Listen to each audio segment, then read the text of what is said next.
Hey guys, what's up? It's Duncan here, KH fan, bringing you guys a video.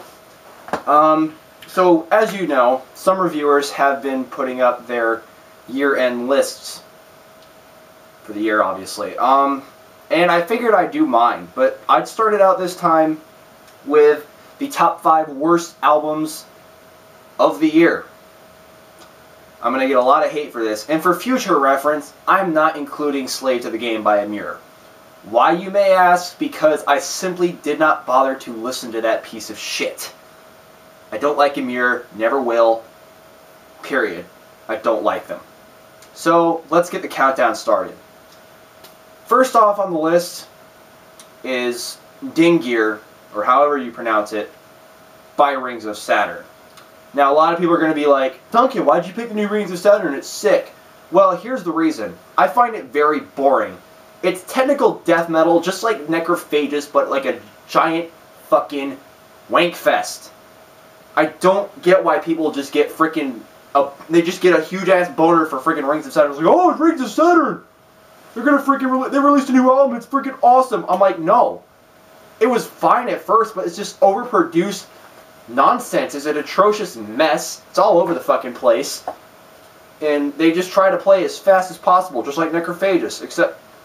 well, on the same level of shit. I mean, I thought the first Rings of Saturn album was pretty damn good. But this? No. It's just an atrocious mess. I'm sorry. This is one of those albums that just completely bored me to death, and I didn't find anything interesting about it. So that's it. Number 4. This band made it on my list last year for the top 5 worst of 2011. Chelsea Grin with Evolve, their new EP. For those who may or may not know, I despise Chelsea Grin with every fiber of my being. Reason? They're one of the most generic deathcore bands out there. And the vocals, the vocals, the vocals. Do I have to go to the vocals? They're awful. Still. They may be a little better on this EP, but not by much.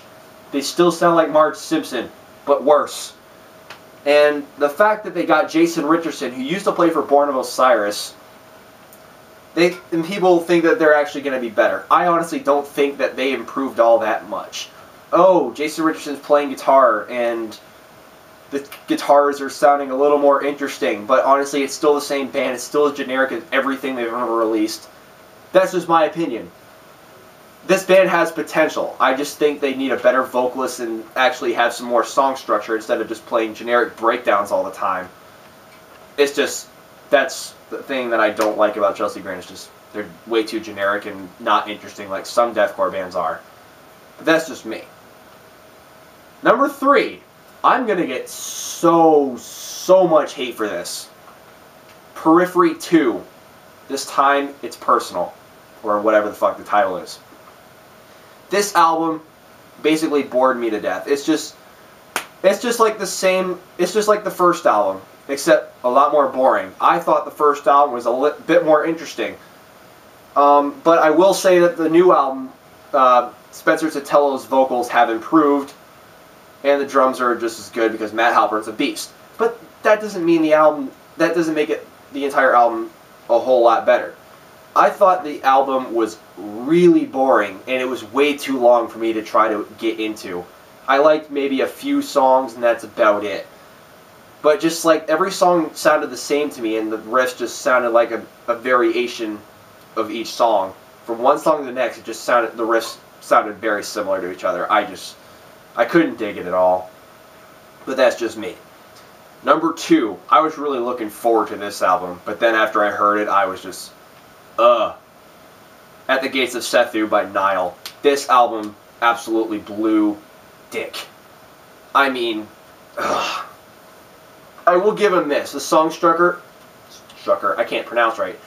Structure of the songs was pretty damn good. I will give him that. But the production on the album was utter shit. I mean, really, was the producer, like, drunk off his ass when he freaking produced this? I honestly would think so. Carl's bellowing growls just sound really, really bad as compared to previous work. Dallas's vocals, what the fuck happened? This guy was a beast on vocals, but now he's just gone to shit with his vocals. I don't get it. This is Nile we're talking about, and this was actually a really good This was a really good band back in the day. And George Coleus, me being a drummer myself, am a huge fan of George Coleus, but I've gotten a little bored of him because he's kind of gotten a little overrated. Maybe the fastest drummer, but he's definitely not the most interesting drummer when it comes to death metal. His drum fills are like exactly the same on every single song. Blast beats, fast as hell double bass, and the drums are triggered as fuck. That bugs me so much as a drummer. I do not like to hear an over-triggered drum kit. I hate it. But that's really all I gotta say about the new Nile. And number one. My absolute worst, well, in my opinion, the worst album that came out this year. The War You Cannot Win by All That Remains. My God, this album was just bad. The lyrics.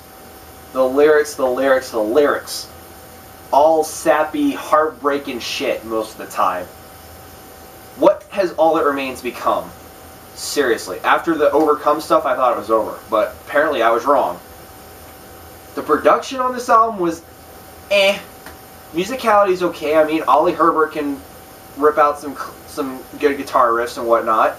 The drums are pretty good, but all in all, most of my gripe about it is the freaking lyrics and the fact that Phil Labonte has to use auto-tune for when he does the clean singing, because he can't pull that off. But, I mean, no, I'm not, okay, I take that back. He can pull it off, he just doesn't need the auto-tune. Because he didn't, for as far as I know, he didn't use auto-tune on the last album for We Are Many, and I enjoyed that record. Overcome was meh, but I still somewhat enjoyed it. But this album just really, really disappointed me. I mean, after I heard the song Stand Up, I thought the rest of the album was going to be like that. I mean, there was a couple decent songs on there, but just like, no. I really didn't like this album at all. So, that's basically my list for the year. Well, of my top 5 worst releases of the year. I know I'm going to get a lot of hate for this. I really don't care. But it happens. So I'm going to conclude this video. Thank you guys for watching. Thank you guys for subscribing. I'll see you guys later. Peace out and keep it metal.